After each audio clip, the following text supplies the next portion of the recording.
Hey people, welcome to the channel and talking again about what Elon Musk calls the population collapse. Before I go on with the video, if I manage to slip in there before 3 p.m. Eastern Time, another one regarding the aging population crisis, I will, but either way, keep in mind 3 p.m. Eastern Time, I will go live here in the channel if you want to follow me and, see what I have to say. If I manage to get that video out, that would be even better, but if not, we'll cover it during the live stream. It's one of those things that the more you learn about it, the more you realize there's nothing that can be done about this. This is a global crisis that is unavoidable. There's nothing we can do. The only thing you can do is prepare yourself. Make sure you have your ducks in a row, your box and little things checked, and be as ready as you can, because there's no turning this around. There's nothing we can do at this point so as to change the low fertility rate, the lack of desire of people to have children, the low sperm count decreasing year by year in a way that just blows your mind, and the aging population problem that will basically ruin the economy in our lifetimes. This is by far the largest crisis humanity will ever see, and you'll see it along with me. We all see, unless you're very old, we're all going to see this because it's already unfolding and it's only getting worse. And in terms of preparing, as always, when I talk about preparedness, remember you have my books available there below. 3 survival skills, surviving the economic collapse. Both of these are critical so as to take the necessary steps so as to be better prepared yourself. It's a way of thinking. It's a way of planning ahead in a concise, realistic manner, and avoiding some of the fantasies that is so common in this field of survival and preparedness. This is no joke. I mean, the more you learn about this, the more you realize it just gets worse. There's no silver lining there that you can go, okay, maybe this. No. But before I go on with specifically the problem, the massive issue that is the aging population, how is it that we got to this point? Why is it that obviously, clearly, beyond any question, any doubt, why is it that the elite has wanted to get to this point by reducing the population, by controlling population, by making sure population went down, by making sure women didn't have kids at all? Specifically in poor countries, the idea of let's fight poverty by getting rid of poor people, basically, instead of finding ways of elevating the standards of living for people in general, including the poorest countries. No, let's not do that. Let's have kids ourselves, as the elite always does, but let's make sure that poor people don't have any, because that's the world we want to live in. Well, this started a long time ago, and maybe one of the more significant voices of this is Thomas Malthus. I've talked about him before, and back in 1700s, this is him in 1834, Thomas Malthus came up with this idea of, and usually rich people in the elites, right, associated with the monarchy and so on, usually have this idea, okay, let's get rid of poor people. We don't like them. We like our kind of people, the nicer, better off ones, the ones that have money. And all of those poor, nasty people that just bother me, that use my water, air, and basically live in my world, I don't like them. I want to get rid of them. In nicer or less nicer terms, that's basically all this is. Now, Thomas Malthus predicted that in like 10 years or 20 years, the planet would run out of food. There was no way in the mind of Thomas Malthus that the world could sustain itself because poor people were dirty and not as productive in his own thinking as the elite. So, yeah, just limited resources, exponentially growing population, this will explode. Of course, he was wrong. And people will argue that it was because of the Industrial Revolution. Now, there's always that possibility that, even poor people are not as useless or as unproductive as people like Thomas Malthus actually think. In fact, most of the people working some of the hardest, more difficult,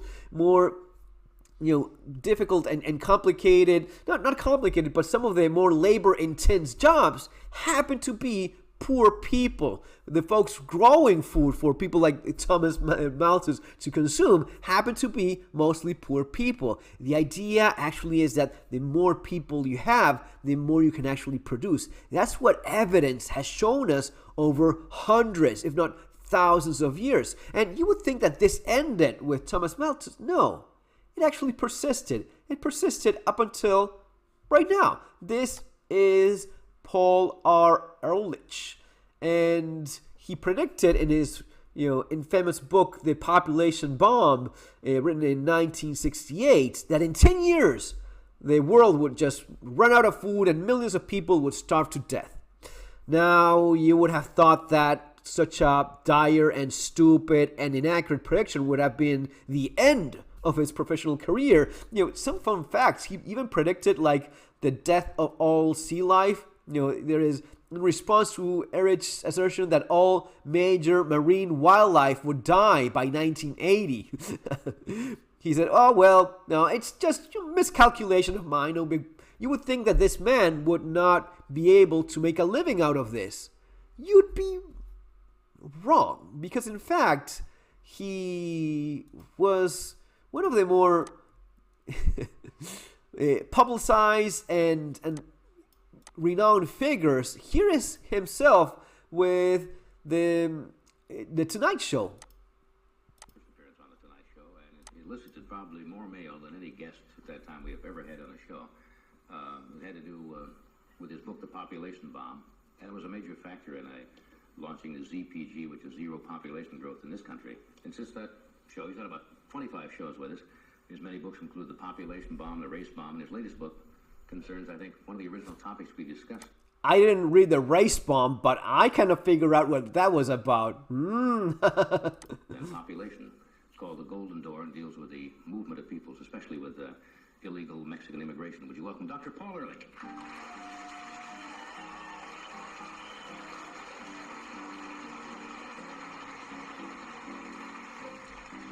One decade, eh? Yeah, time goes by, doesn't it? That doesn't seem possible. It really does not. I remember that show so well.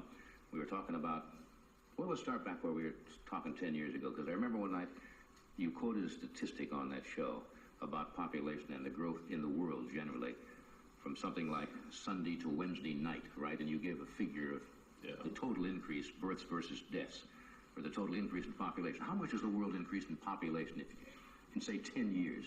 Well, in 10 years, we're putting on 1 billion people during that. 1,000 million people. Yeah, so... Why is it that these people hate others so much? Why is it that they look at others? He's probably not looking at himself. If you want to reduce the population, you can do something very quickly about that as of right now. You can make sure, at the very least, that one person is no longer here anymore very, very quickly. They still draw air. In fact, this fucker is still doing that as of this day. Right? You would think that at his ripe old age, he would do the world a favor and fight the overpopulated planet that we supposedly live in by doing his little, little parts. But no, but I'm just surprised how much they hate other people because of the race bomb, because of the population bomb. Is it specifically kinds of people based on their skin color that they dislike so much? Is it just the poors that they want to get rid of, which we'll go back to that later? But how evil do you have to be just to think that way and even write about those ideas? Now we're putting on about 75 million a year still, even though there's been a very slight decrease in the actual percentage rate, but the percentage applied to a bigger capital each time. So the population is still growing like a skyrocket, although there have been some few cheery signs there. I mean, it's mostly gloom and doom, but as you know... Oh, you don't say. Doom and gloom. I'd never expect that from Dr. Paul Ehrlich. Things have slowed off a bit in the United States. We are at replacement reproduction, and there are some signs that the rate is slowing in the rest of the world, but nowhere's near enough signs. No, not enough. Something like 6 billion people by the end of the century, and that's 2 billion more than we have now. We're not doing a very good job now. There got to be food. Good job. success basically for him means less people, less humans, less babies being born. That's what these people measure as success. And all the resources and schools and petroleum, all those funny. Look how they talk. Look how they talk about these things. Good job now. There got to be food and all the resources and schools and petroleum, all those. Even Johnny Carson, he's, all of these people, we have to give them food, we have to give them oil, and we have to. No, the elite simply doesn't. Well, I think they do know. They I mean, maybe not, Johnny Carson and so on. Maybe people like him think that, yes, that the rich provide food for these poor bastards, these poor souls. They build their houses, their schools. No, that's what people do on their own. If you have a million people more, if you have 10 million people more, that's more food being produced, specifically by the hardworking poor people of the world, which they use all the time for their own benefit. But people like him that are on another level, they're so detached from reality, they think that just poor people means more people that I have to maintain with my own money, with my own bank account, money out of my pocket so as to feed all of these million people. That's how they think. Now, I have a very strong theory regarding the real goal of this, which is not concerns about people in this time and age worrying about people eating up all the food like cockroaches. Funny things that we're now hassling over. Things are going to be very, very tight. If the biologists or sociologists ever gotten together, and I hear these figures, and I think that's what confuses people. They say the world could support many more millions of people. Oh no, never. I mean, we have something plus 4 billion, give or minus a few, and it can support 20 billion. Then you hear other people say there's no way it can do that because 60% of the world right now, I think, children are on undernourished diet, are they not? No, there's a tremendous amount of undernourishment. All resources are tending to be short. I mean, if everything is so abundant and we can do so much, how come we're so upset when the Russians move a few more inches towards a little bit of petroleum? And then oh, the Russians. Why the Russians? Why? Who could have possibly thought that good old Dr. Paul R. Ehrlich was siding with the Russians, with the commies, with the mentality that, there's a certain type of people that are better than others. And this goes on, and if you want to look it up. But the crazy thing is, you would have thought that this man, after being so wrong, and his book, The Population Bomb, how is it that this pile of crap lands you in the biggest show on TV at that time? 138 reviews, 4.2. Damn, that is a lot better than it should be for that piece of shit. By the way, if you want to read an actual good book that will really help you out, you have my own, which has 1,100 reviews. Thank you guys so much. But Surviving the Economic Collapse, a lot more reviews and better appreciation from the readers. This guy could not have been more wrong.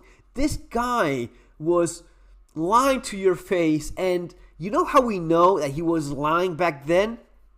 You know how we can say that? Because he still does it now. This is from 6 months ago, and he's still selling the same old bullshit, doom and gloom, overpopulation bullshit. Was that I was a butterfly collector, and in... So let me start out with The Population Bomb. You achieved international notoriety by publishing that back in 1968. And being wrong in everything he said. So let me start by asking, what led you to that initial awareness of the issue back then and inspired yourself and Anne to write the book? Well, the original, the earliest thing was that I was a butterfly collector. And in the late 1940s, you're an expert on everything. When I was a college student, particularly, I was watching natural habitat for butterflies being paved over, turned into huge housing developments. And I found that I could not raise butterflies in my New Jersey home, monarch butterflies, because so much DDT was being sprayed.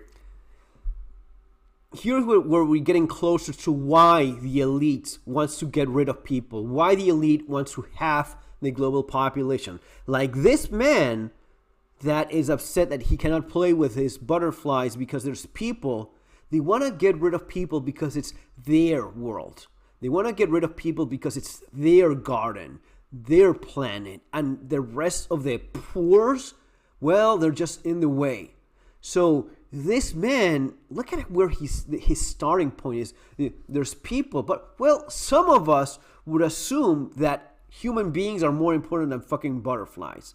But for him, and what's even worse, a lot worse, for the people that represent his same interests, there's no question. Butterflies are more important than people.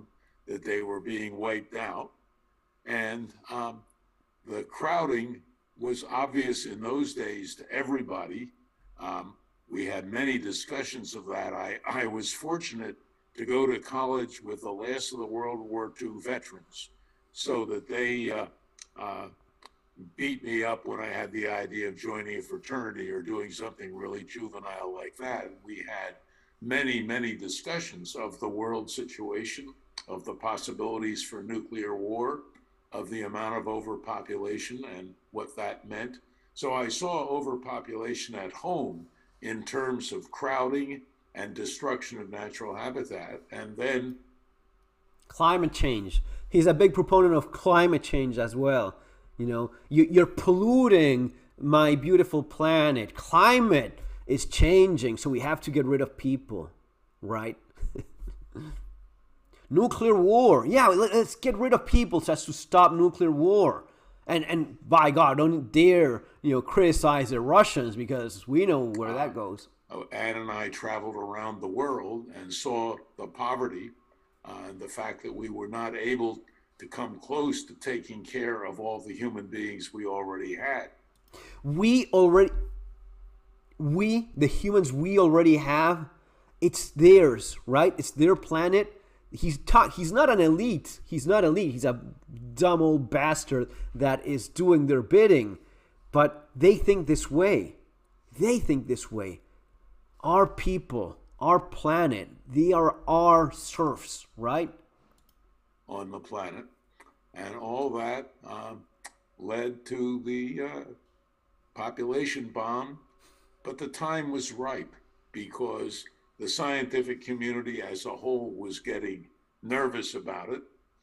There was discussion in the scientific community. And finally, in early 1990s, the national academies of virtually every country got together and said, we have a really serious population problem, and if we don't do something about it, we're basically finished. And interestingly, that was 25 years ago, roughly. And 25 years after it, about 15,000 scientists signed on to the second version of this statement. So the population bomb was early, but it wasn't unique, but it did attract a lot of attention and gave me an opportunity to blab on TV. Bullshit, blab, bullshit, lie, and keep on lying. This is why I'm so critical about this man there, that this person, this being, this creature, whatever the hell he is. He knows he's lying. He knows he was wrong. At the very least, he was wrong. And now he keeps on lying about the overpopulation problem. Are you fucking kidding me? We are an aging population. There's not enough kids to sustain the world as it is. People will have to work until they drop dead in their boots because of what people like him did. Now, he was doing the bidding of others. Who are these others? Well, people like this other asshole.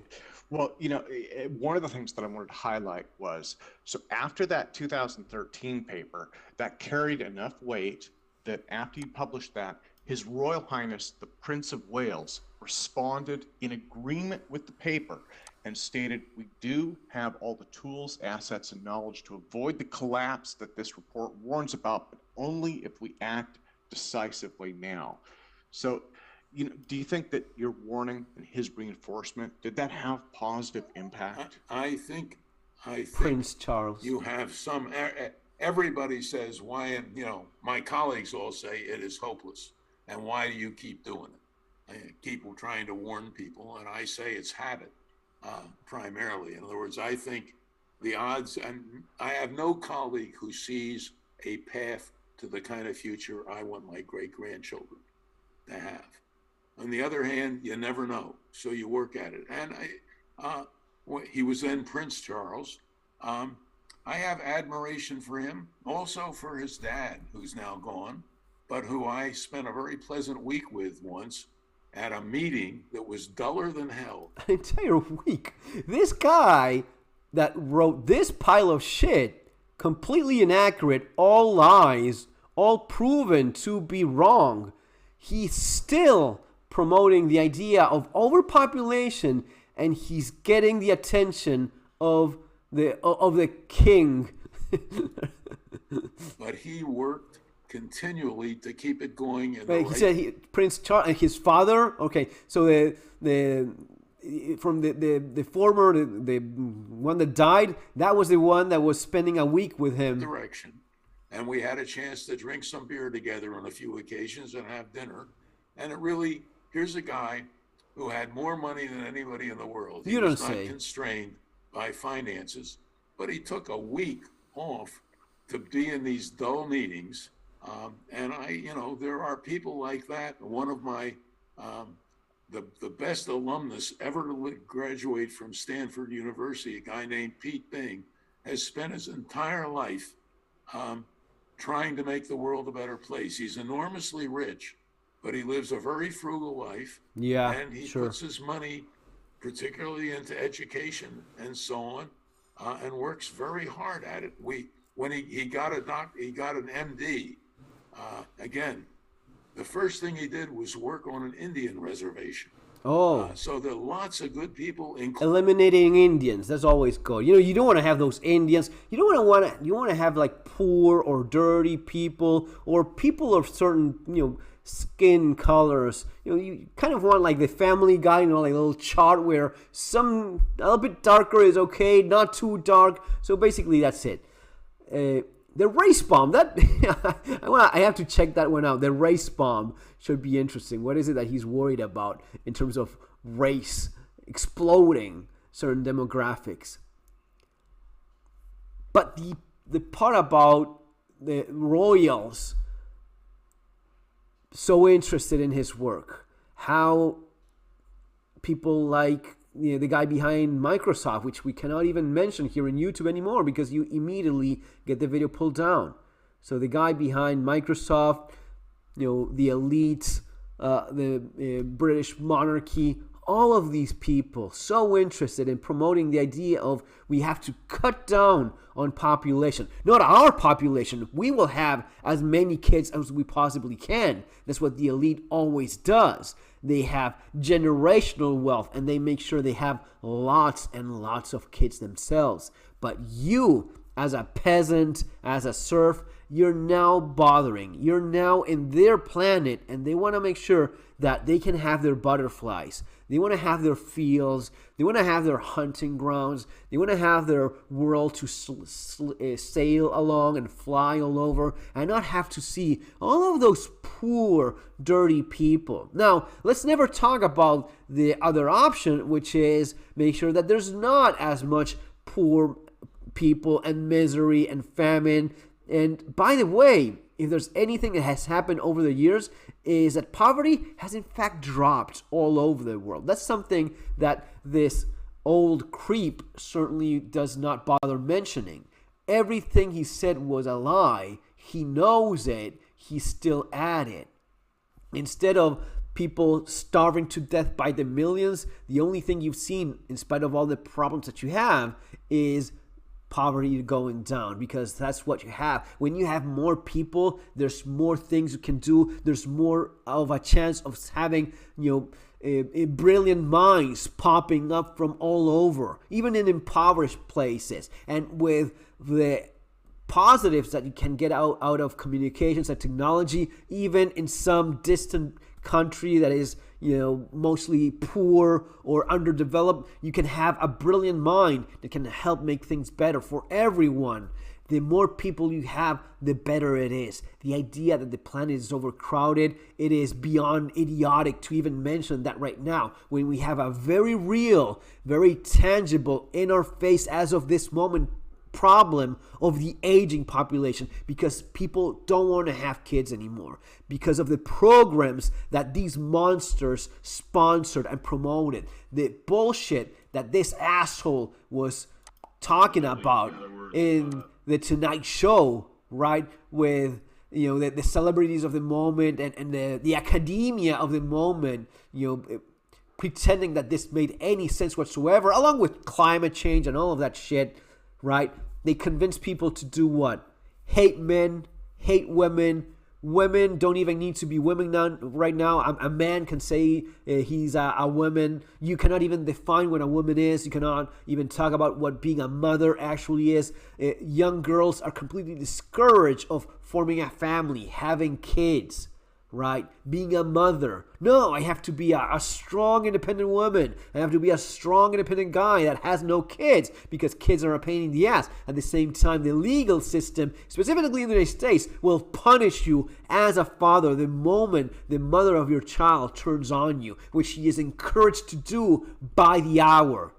Social networks, TV, internet, anything is just drilling into their brains that the patriarchy is to blame for whatever is wrong in their life, and they have to take it out on you, and they will screw you over and ruin you financially. So why even bother having kids? At the same time, because of all the crap that the elite makes sure you end up drinking and eating and getting injected into your body, the fertility rate keeps dropping. Mysteriously so, but it keeps on happening. Men have less sperm count by the year. It is dropping at a dramatic rate. So if you take into account the men and women that are not interested in having kids at all whatsoever all over the world as of this moment, if you look at the numbers right now, population, as I explained in the previous video, no, other than a couple African countries, and even that is not enough to change where this is going, there's just not enough kids being born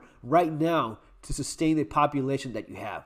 This means that the aging population, you will have to keep on working forever. There's no way that the generations being born now can sustain that much old people anymore because of people like this.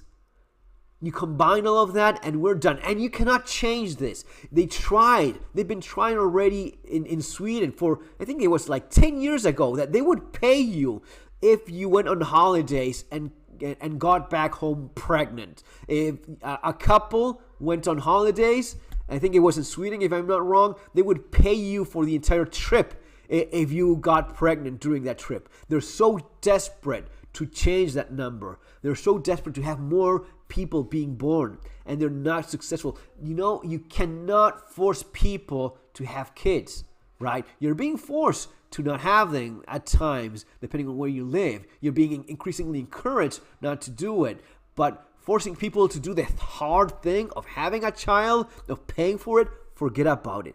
But because of these people, we're facing this massive problem, what Elon Musk calls the population collapse. It's how things have changed, and still they keep on lying to you. See you on our next video. Take care.